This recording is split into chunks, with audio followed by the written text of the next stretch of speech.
സർക്കാർ ജീവനക്കാർക്കും പെൻഷൻകാർക്കുമായുള്ള ആരോഗ്യ ഇൻഷുറൻസ് പദ്ധതിയായ മെഡിസിപ്പിന്റെ പ്രീമിയം തുക കൂട്ടും.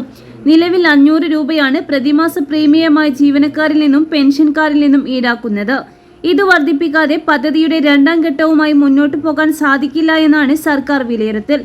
വർഷം 450 കോടി രൂപയുടെ ഉണ്ടാകുമെന്നായിരുന്നു പദ്ധതി ആരംഭിച്ചപ്പോൾ സർക്കാരിന്റെ കണക്കുകൂട്ടൽ. എന്നാൽ 600 കോടി രൂപ കവിയുന്ന അവസ്ഥയാണ് കഴിഞ്ഞ 2 വർഷങ്ങളിൽ കണ്ടത്.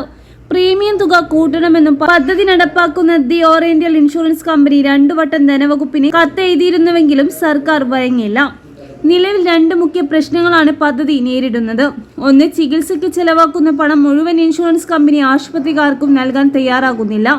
രോഗി സ്വന്തം പോക്കറ്റിൽ നിന്നും ബാക്കി പണം നൽകേണ്ടി വരുന്നു. 2, ഓരോ ചികിത്സയ്ക്കും ഇൻഷുറൻസ് കമ്പനി നിശ്ചയിച്ചിരിക്കുന്ന നിരക്ക് കുറവായതിനാൽ പദ്ധതിയിൽ ചേരാൻ ആശുപത്രികളും മടിക്കുന്നു. 2 പ്രശ്നങ്ങളും പരിഹരിക്കാൻ പ്രീമിയം തുക കൂട്ടുകയാണ് മാർഗമെന്നാണ് ധനവകുപ്പിന്റെ വിലയിരുത്തൽ. 2025 ജൂൺ 30-നാണ് ഇൻഷുറൻസ് കമ്പനിയുമായുള്ള 3 വർഷത്തെ കരാർ അവസാനിക്കുന്നത്. ജീവനക്കാരുടെയും പെൻഷൻകാരുടെയും സംഘടനകളുമായി ചർച്ച ചെയ്യാൻ തീരുമാനിച്ചിരുന്നുവെങ്കിലും തിരഞ്ഞെടുപ്പ് പെരുമാറ്റച്ചട്ടം കാരണം നടന്നില്ല. 11-ന് നിയമസഭാ സമ്മേളനം കഴിഞ്ഞ ശേഷം ചർച്ച നടത്താനാണ് തീരുമാനിച്ചിരിക്കുന്നത്.